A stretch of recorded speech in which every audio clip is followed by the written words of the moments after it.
My name is Daniel.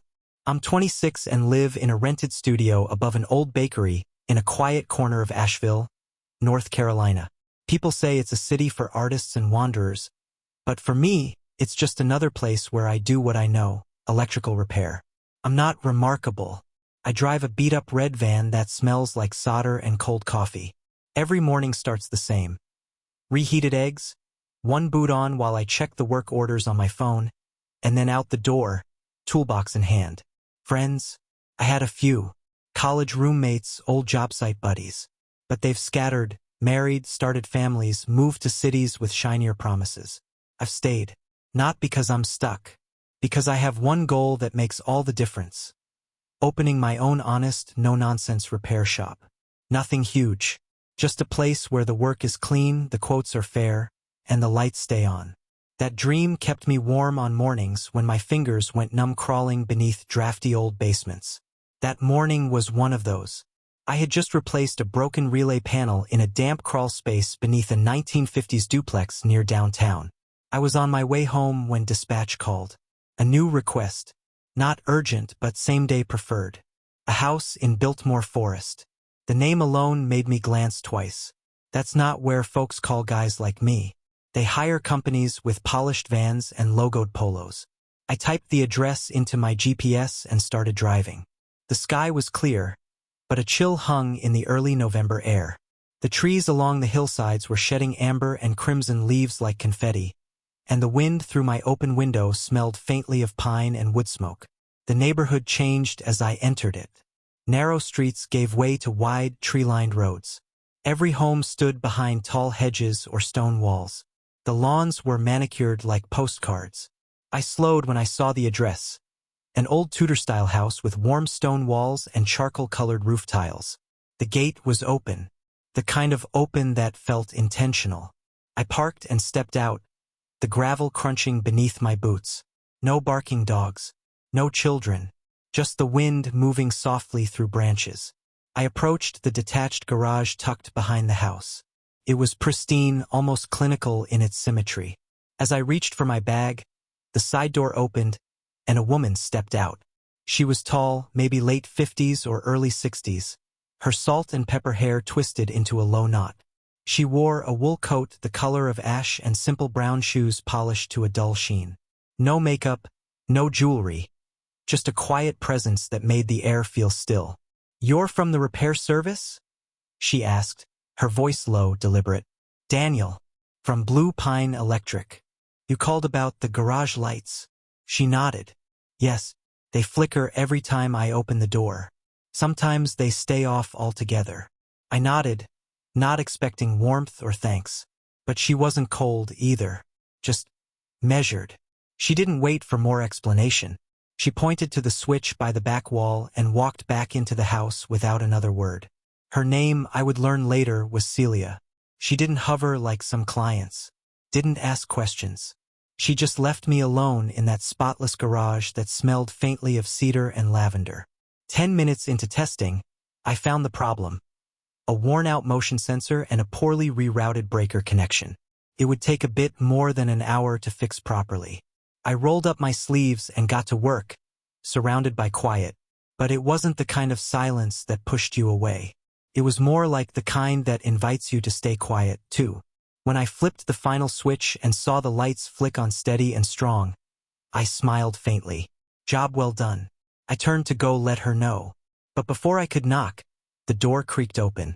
Celia stood there holding a mug, steam rising from something that smelled like chamomile and lemon.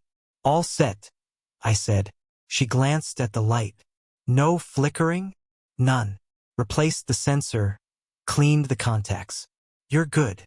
She nodded and took a sip of her tea, then paused. "Are you in a rush?" "Not particularly. There's a hallway switch I've been meaning to have someone look at. Since you're already here." No apology, no pressure. Just a simple question, as though she already knew I wouldn't say no. "I can take a look." She turned, and I followed her inside. The house was warm in a way that felt more like memory than heating. Not hot, not stuffy. Just enough warmth to ease the stiffness from your shoulders.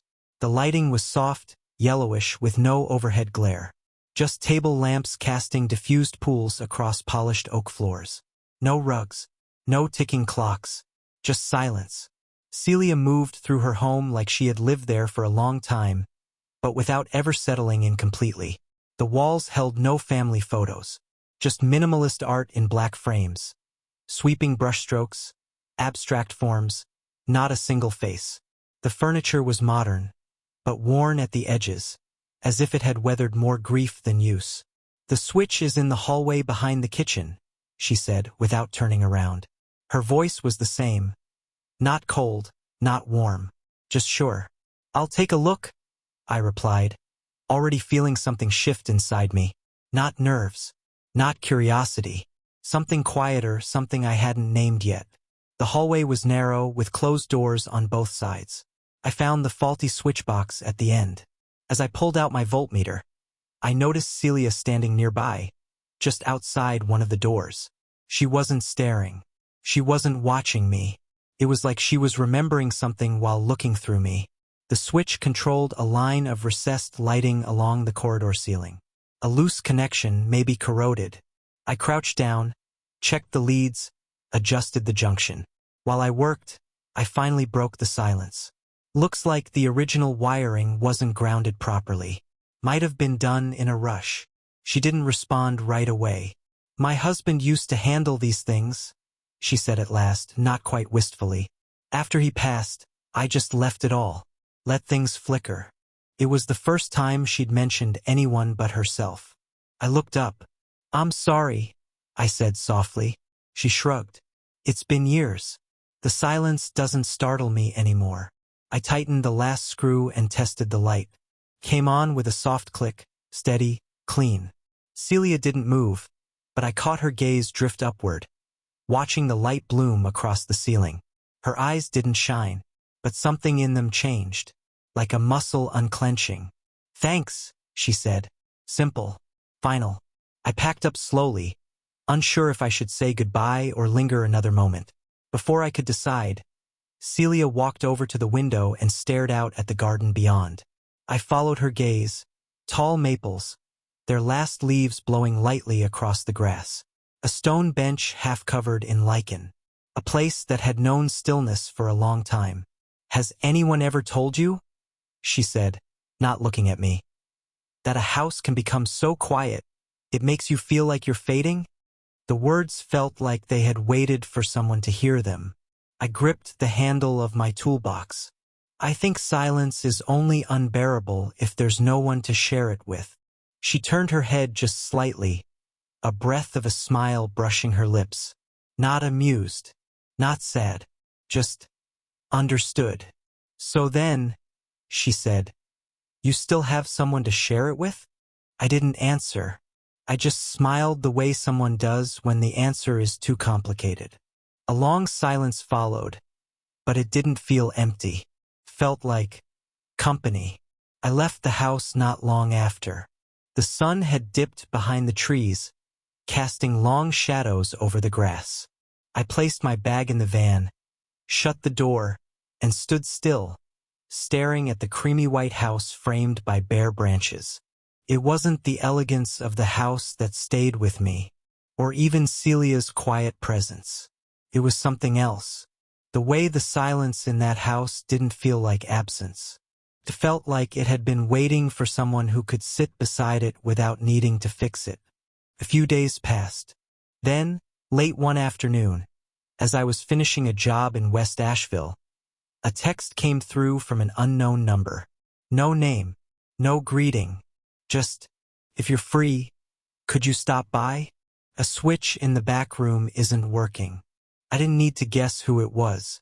The sky had turned slate gray by the time I arrived. A gentle rain pattered on the windshield, quiet and steady. I parked in the same spot as before. The front gate was unlatched, like before. The porch light glowed faintly in the mist, the color of late autumn dusk. I knocked gently on the door, then said, "It's Daniel," not needing to raise my voice. Celia appeared within seconds. Her hair was tied back again, but this time she wore a plain white shirt with the sleeves rolled just above her elbows. barefoot.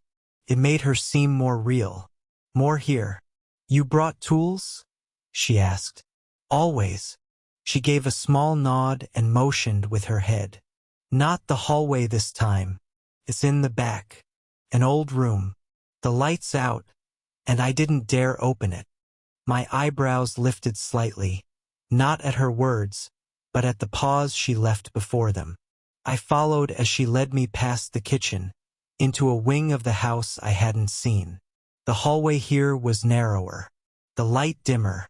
We stopped in front of a closed door made of aged wood, its brass handle dulled with time. This room was locked for years, she said, resting her hand on the knob, not yet turning it. She didn't need to explain why. The quiet said enough. She opened the door slowly. The air inside was different, cool, still, faintly sweet with the smell of dried paper, varnished wood, and old paint. A studio. Even before I stepped in, I knew. There was a tall window filtering in soft yellow light through gauzy curtains. In the center stood an old easel with a covered canvas. Around it, paintings leaned against walls, some veiled, some exposed. A piano sat silently in the corner, dust on its keys but no signs of rust. The shelves were stacked with brushes, old sketchbooks, a sealed brown envelope lying flat and undisturbed. He painted here every day, Celia said from behind me, her voice detached, like she was speaking about someone else's memory. I stepped carefully across the wooden floor. The light fixture above was antique, hanging on a twisted cord. But it wasn't working. I looked up, then down at the stool nearby. This the one that's out? She nodded. I tried once, but nothing happened. I didn't try again. She stayed near the piano, her fingers brushing lightly across the lid, but never lifting it. The look on her face wasn't sadness. It was restraint, like she was afraid if she opened anything, everything would pour out. I climbed up and unscrewed the fixture. The wires were loose and brittle. The connection had frayed completely. It took some delicate work to clean it up and tighten the contact points. While I worked, the room was silent, except for the occasional creak of the stool or the subtle exhale from Celia's chest. When I flipped the switch near the door, the yellow light flickered once and held steady.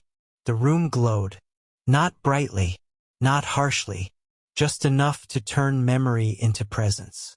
Celia didn't move, but her eyes lifted toward the ceiling, and I saw a flicker in them. Not of tears, but of something even deeper. Recognition. You're the first person to step in here in 6 years, she said quietly. I stayed on the stool a moment longer, taking it all in. The faint fingerprints on the desk, the smudges on a drawer, the cloth draped across half-finished canvases. The kind of room where someone had lived not with noise, but with intensity. Celia moved closer to the easel. She lifted the cloth covering the canvas. It was an unfinished portrait. A woman standing among trees. Faceless. Ethereal. The colors were soft, almost disappearing into each other. He started this the week before he passed, she said, still looking at it. Is it you? I asked gently. She shook her head. I asked him once. He said, not you yet. Maybe you in another life. One where you let go more often. A half smile touched her lips, like she was both amused and aching at once. I stepped forward and lightly touched the wooden edge of the easel. But you kept it. Because keeping it is the only way I can still talk to him, she replied, her voice barely audible. She turned toward the piano. On the shelf nearby sat the envelope I'd seen earlier. She picked it up, weighed it in her hand. I found it in his coat pocket. No name, no date. Maybe for me, maybe not. I've never opened it. You never wanted to? I was afraid. If I read it, it would be final. If I left it closed, I could still believe it was everything I needed it to be. I didn't try to answer that. Some silences aren't meant to be broken. After a moment, we walked out of the studio. She didn't close the door completely, just left it slightly ajar. This time, not locked. In the kitchen, she poured tea. The scent of dried flowers rose quietly between us. No milk, no sugar, just the fragrance of something older than comfort. She handed me a cup, then sat opposite me at the small wooden table. "I don't let people in that room," she said, her eyes not quite on mine. "You didn't let me in," I said, sipping. "You invited me." Celia smiled. Not wide, not long, just enough to mean something. From that day forward, I stopped thinking of her as just another client. She had let me into more than a room. And I, for reasons I still couldn't name, had stayed long enough to understand that presence, not words, is sometimes all that holds a person together. Celia didn't call often. She never overreached. But every now and then, a short, precise message would appear on my phone. "Are you free tomorrow afternoon? The porch lights are acting up." No greeting, no name, but I always knew it was her. That time, rain was falling, soft and unhurried. The kind of rain that settles into the corners of your coat and lingers long after you come inside. I brought gloves and a raincoat, but when I arrived, Celia opened the front door herself. "You'll manage the drizzle?" she asked, stepping back to let me in. "I've worked through worse," I said, lifting my bag with a familiar rhythm. The porch extended behind the house, framed by aging wood and a narrow overhang. A string of amber bulbs ran along the top rail, several dark, a few flickering like tired eyes.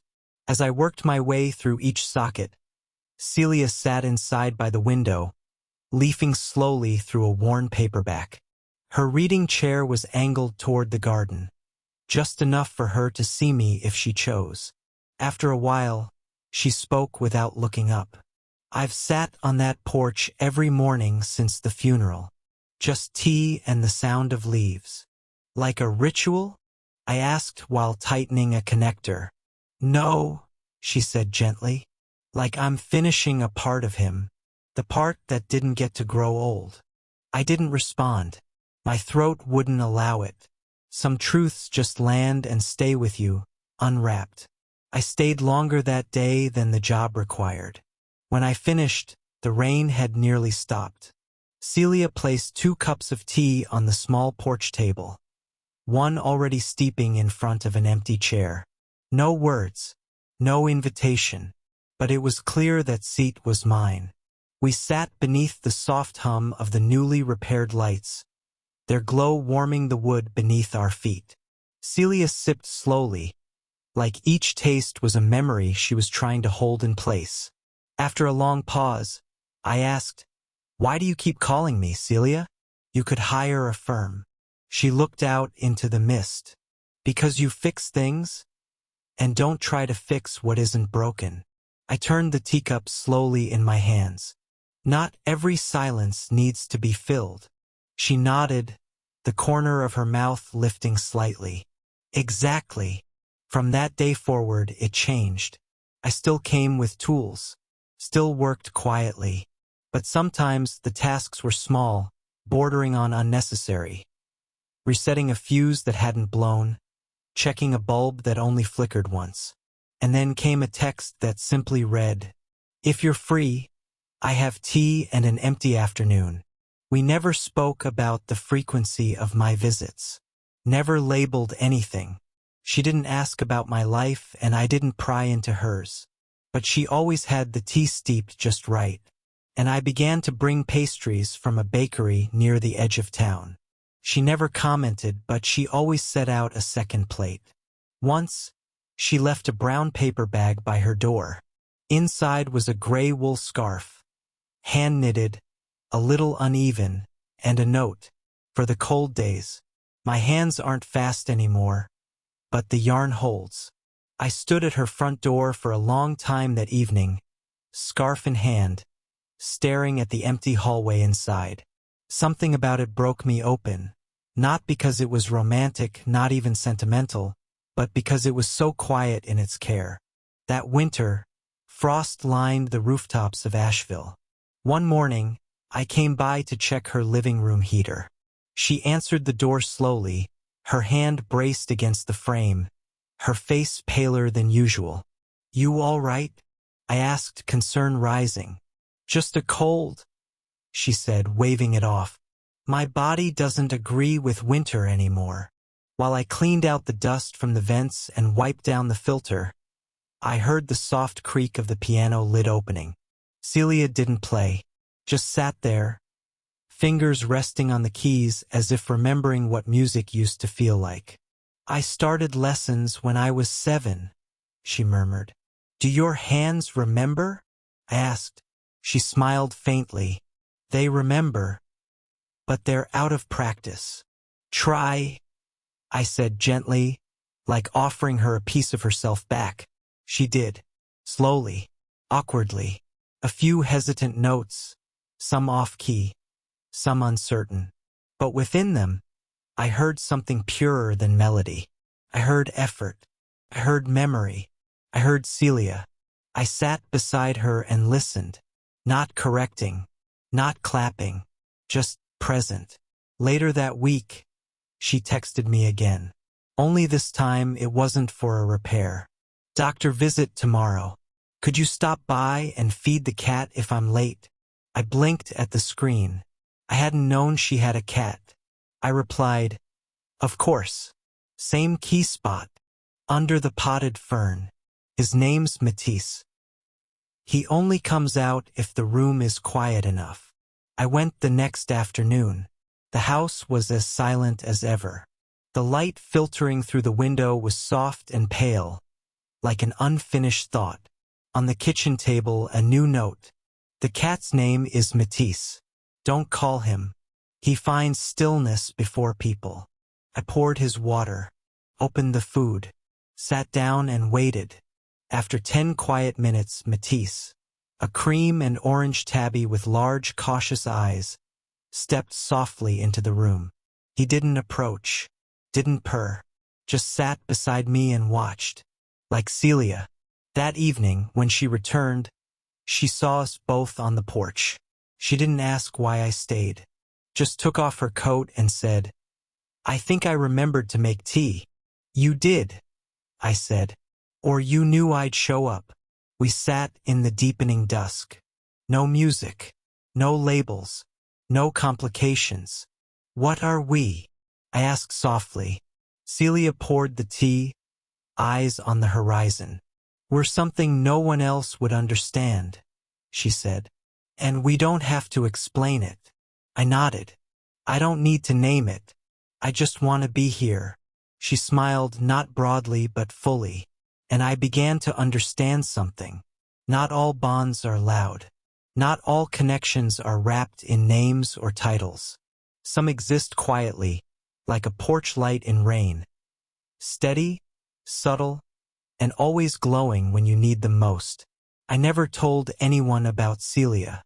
Not because I was ashamed, there was nothing shameful to confess, but because I didn't want to hand something sacred over to a world that wouldn't understand it. But secrets have a way of slipping out, especially when they don't look like secrets to the one holding them. It happened on a slow Friday evening, over beers with my oldest friend, Malik. We hadn't seen each other in months. Between contracts, his job and life, it had become harder to make space. But that night, I felt lighter than usual. Maybe too light. I told him about the woman in the Tudor house, about the quiet, about the lights and the unfinished painting, about the tea, about Matisse, about everything. I expected him to laugh a little, maybe tease me about fixing switches for poetry's sake. But I didn't expect the silence that followed. "She's what, 60-something?" he asked, squinting over his beer. 65. "And you're sitting on porches sipping tea with her like it's normal?" I never said it was normal. I said it was real. Malik leaned forward, elbows on the table. "She's rich. Alone. You're you. What do you think she wants from you? I stared at him. What do you think I want from her? His eyes darted. He wasn't trying to hurt me, but he was trying to make it make sense in his world.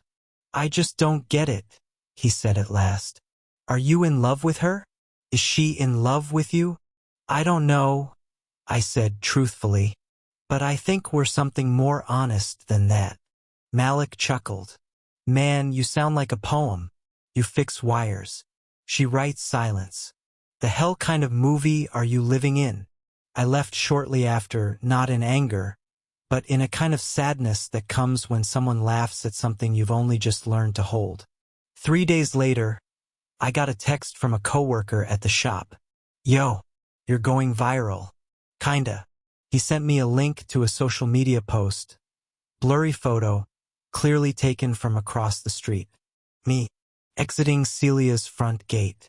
Tool bag on my shoulder. Shirt sleeves rolled up. Captioned, when you hire a handyman and he never leaves. $, love language. The comments made my stomach turn.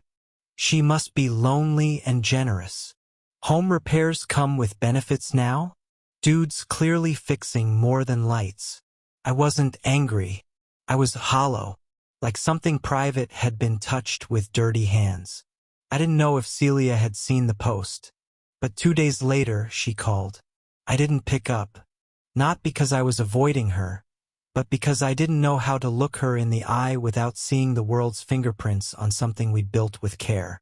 Later that week, a friend in the local art scene told me something in passing.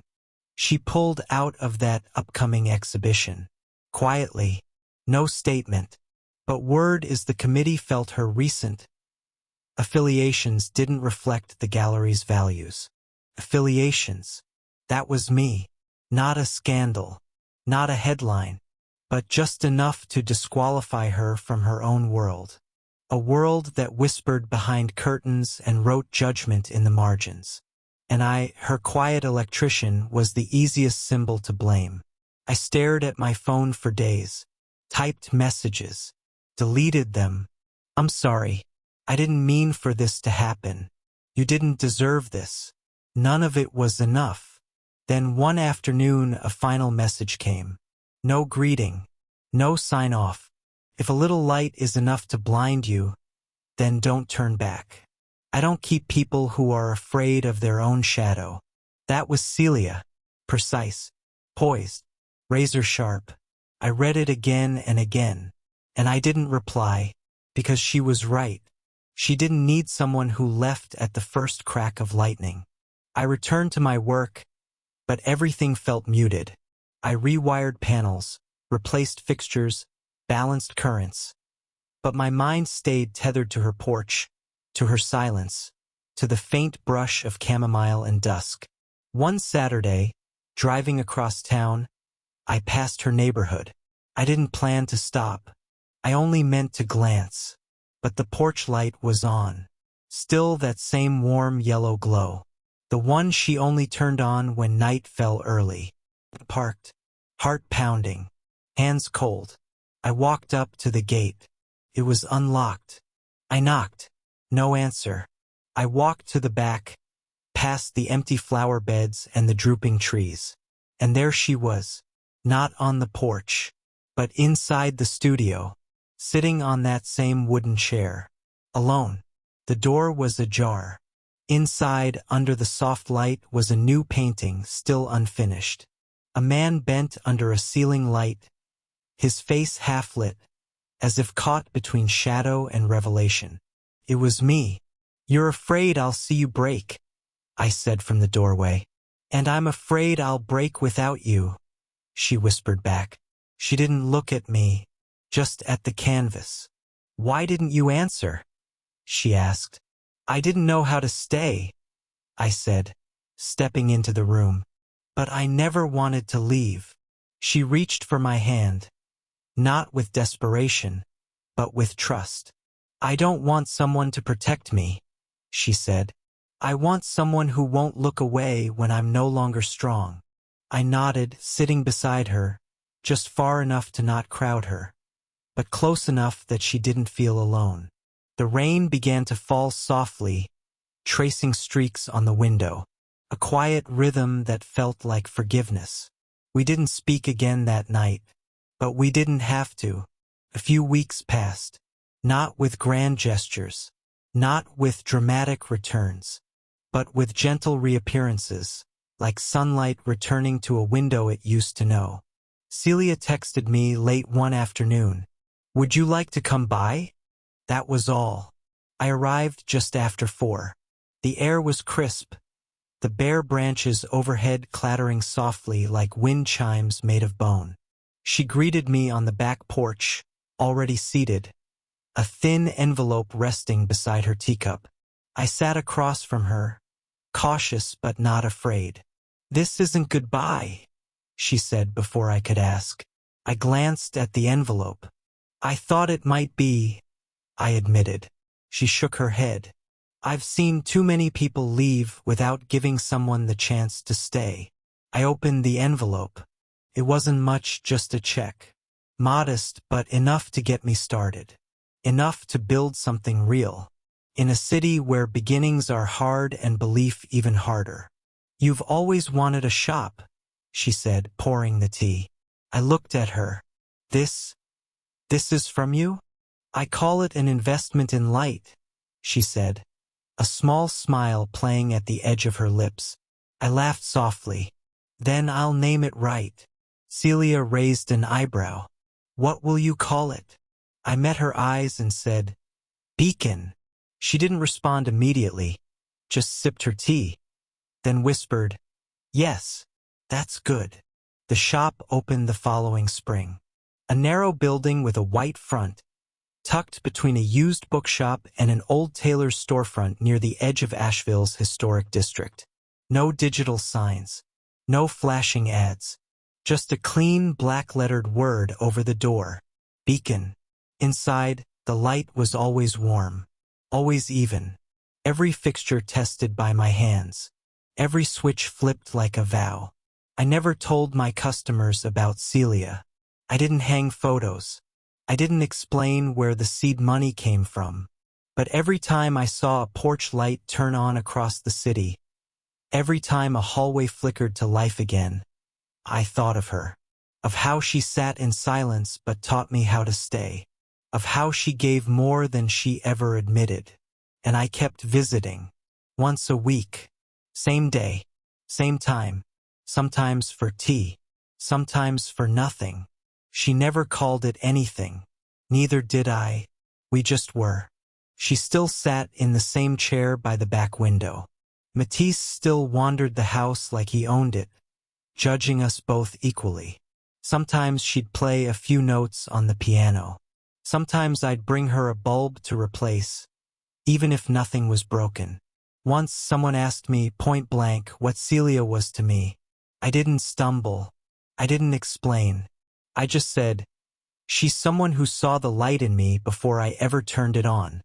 One evening in late autumn, I brought over a small cake from a bakery near my shop. Celia poured tea. We sat on the upstairs balcony for the first time.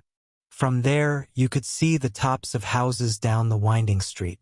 A few had lights I'd installed, small jobs, unremarkable to anyone else. But to me, they were markers, like stars, evidence of care. Celia followed my gaze. "Every time I see one of those lights," she said, her voice barely above the rustling wind, "I know you're still here." I didn't speak. I just reached for my cup, holding it in both hands. Sometimes light is loud, neon, flashing, designed to be seen. But sometimes light is quiet. A single bulb on a rainy porch, a dim hallway glowing in the dark. Presence that doesn't shout but stays. Celia didn't need someone to change her world. She just needed someone unafraid to walk into the room where it stopped. And me? I didn't need a love that had a name. I needed a reason to stay still long enough for someone to see me clearly, and not flinch. We were never defined, but we were real, and that's enough. Thank you for listening to the end. If this story makes you smile, think, or simply feel accompanied, subscribe to the channel to continue these gentle yet profound journeys together. Because at any age, love, connection, and quiet light are always present, if we know how to look and know how to hold on.